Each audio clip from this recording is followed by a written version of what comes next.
സങ്കീർണമായ സാഹചര്യത്തിൽ സുപ്രീം കോടതിയെ സമീപിച്ച് കേരളത്തിന്റെ പ്രയാസങ്ങൾ ബോധ്യപ്പെടുത്താനാണ് ശ്രമമെന്ന് വനമന്ത്രി എ.കെ. ശശീന്ദ്രൻ പറഞ്ഞു. നിയമത്തിന്റെ എല്ലാ വഴികളും അന്വേഷിച്ച് ജനങ്ങളുടെ പ്രശ്നം പരിഹരിക്കാനുള്ള മാർഗങ്ങൾ ആരായുകയാണ് ചെയ്യുന്നതെന്നും മന്ത്രി കേരള ന്യൂസിനോട് പറഞ്ഞു. അത് ഞങ്ങള് പുതിയ സാഹചര്യത്തിൽ ഹൈക്കോടതിയുടെ വിധി നടപ്പിലാക്കുന്നതിന് പ്രായോഗികമായി കുറെ ബുദ്ധിമുട്ടുകളുണ്ട്.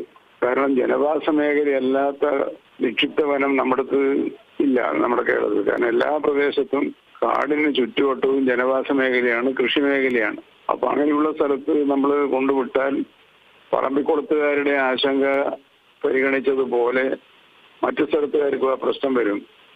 അപ്പൊ അങ്ങനെയുള്ളൊരു സങ്കീർണമായ സാഹചര്യത്തിൽ സുപ്രീം കോടതിയെ സമീപിച്ച് കേരളത്തിലെ പ്രയാസങ്ങൾ ബോധ്യപ്പെടുത്താനുള്ളൊരു ശ്രമമാണ് നമ്മൾ നടത്തുന്നത്. അപ്പോൾ ഞങ്ങൾ നിയമത്തിന്റെ എല്ലാ വഴികളും അന്വേഷിച്ചുകൊണ്ട് ജനങ്ങളുടെ പ്രശ്നങ്ങൾ പരിഹരിക്കാനുള്ള മാർഗങ്ങൾ ആരായുകയാണ് ചെയ്യുന്നത്. അതിന്റെ ഭാഗമായിട്ടാണ് ബഹുമാനപ്പെട്ട സുപ്രീം കോടതിയെ സമീപിക്കാനുള്ള വിദഗ്ധ ഉപദേശം കിട്ടിയത്. ആ ഉപദേശത്തിന്റെ അടിസ്ഥാനത്തിലാണ് ഞങ്ങൾ പ്രവർത്തിച്ചിട്ടുള്ളത്. തിങ്കളാഴ്ചയോടുകൂടി അത് ഫയൽ ചെയ്യാൻ കഴിയുമെന്നാണ് പ്രതീക്ഷിക്കുന്നത്.